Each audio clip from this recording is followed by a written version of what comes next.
Halo pemirsa, saat ini saya sudah berada di peternakan sapi Pak Daud, tepatnya di Jalan Panglima Dompa, Kota Tanjung Pinang, Kepulauan Riau. Nah, kita akan melihat langsung bagaimana kondisi dari hewan kurban di peternakan ini, baik sapi maupun kambing. Dan apakah mereka sudah mendapatkan label barcode sebagai tanda layak untuk dikurbankan? Baik pemirsa, saat ini saya sudah bersama dengan Bapak Ismail selaku pengurus dari peternakan sapi Pak Daud. Pak Ismail, saya mau tanya nih Pak. Ya. Ini hewan kurban yang ada di peternakan ini didatangkan dari daerah mana Pak? Dari Pulau Natuna. Kepulauan Riau ya? Ya, masih Kepulauan Riau ya. Oke, itu tidak menerima dari daerah di luar dari Kepulauan Riau? Oke.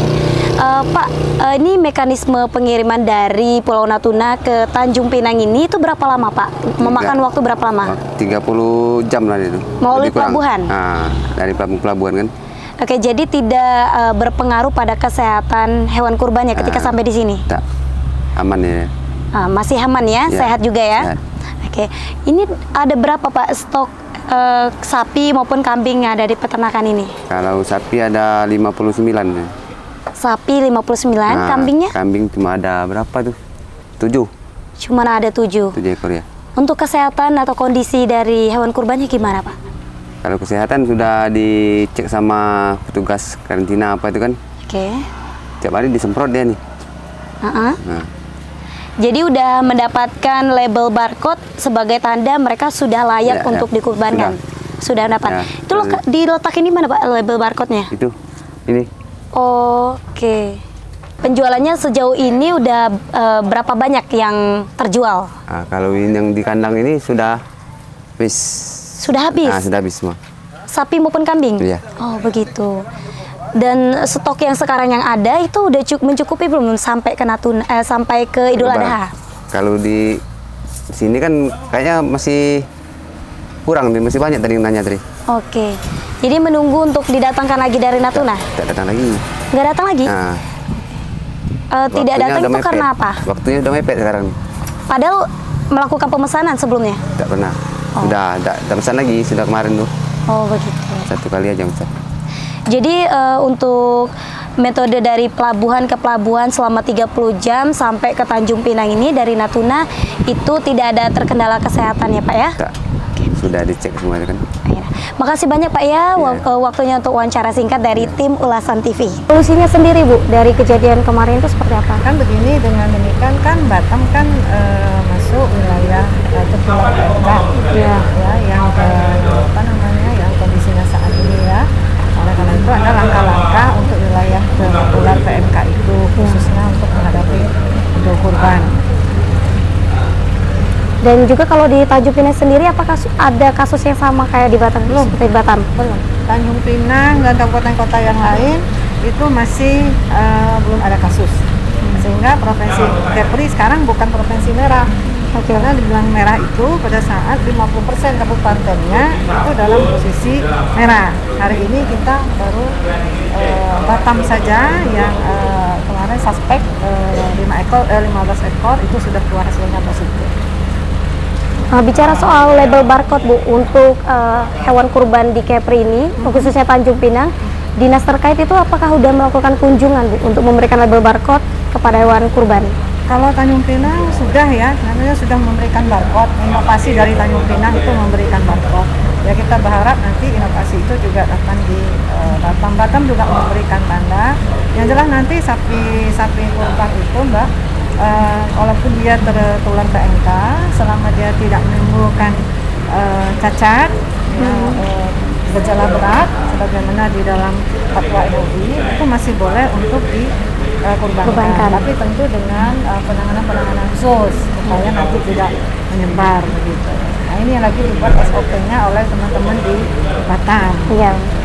Pada yang jelas hari ini sudah diputuskan oleh Satgas bahwa sapi-sapi atau hewan yang ada di Batam itu tidak boleh keluar ke daerah-daerah kabupaten kota lain yang masih hijau.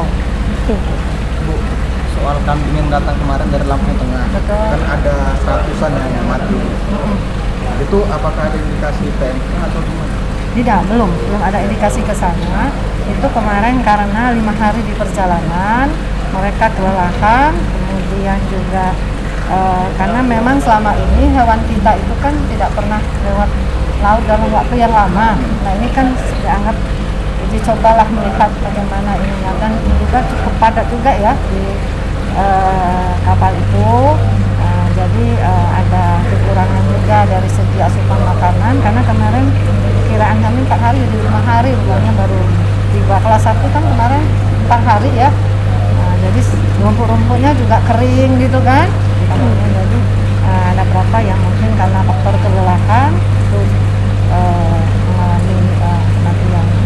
Berarti indikasinya itu stres dari dalam perjalanan kami bekerja. Ya, sampai sejauh ini di dalam pengamatan kita masih stres. Belum kita ambil sampel dan lain sebagainya. Sudah diambil sampel belum? Belum, karena belum ada indikasi sana. Karena pengambilan sampel kan harus diikuti dengan gejala-gejala klinis. Kalau yang kemarin kan memang karena faktor kelelahan ya. Iya. Karena kelelahan. Kalau untuk Masih peternak, dalam perjalanan gitu. ya untuk peternak yang mengalami dampak seperti itu, apakah ada bantuan dari pemerintah, Bu? Finansial itu untuk yang ganti rugi? Yang mana yang untuk kematian kemarin? Iya. Oh, itu tidak, itu tidak ada penggantian. Kalau untuk kematian karena perjalanan seperti itu tidak ada. Tidak ada ya, Bu ya? Bu, kalau kedatangan sapi dari Kuala Tungkal itu kapan Bu akan dibuka? Kuala Tungkal sama Meranti? Sampai sejauh ini belum ada ketentuan yang membolehkan masuknya sapi dari Pulau Merah Sumatera ke wilayah lain. Jadi kita tunggu saja arahan dari pusat kapan dibolehkan untuk memasukkan lagi hewan melalui Kuala Tungkal, karena itu kan juga sudah ke daerah arah ya. Kalau vaksin belum datang Bu ya? Vaksin kita tunggu pengadaan yang tahap kedua Mas, karena tahap pertama itu kan sudah didistribusi oleh pemerintah pusat kepada provinsi-provinsi yang kemarin terdampak yang terdampak. Kalau kita ini kan bersama Bali baru nih baru dideklar untuk kena PMK ya setelah tanggal 3 Juli itu. Jadi kemungkinan kita mendapat nanti alokasi pada tahap pengadaan tahap kedua. Kalau kuotanya sudah kita ketahui berapa? Kemarin kita mengajukan 29.000, tapi kuota dari pusat kita belum tahu. Belum tahu. Bu, terakhir kasus PMK kita berapa? Kasus PMK yang Kepri. sudah positif, Ya.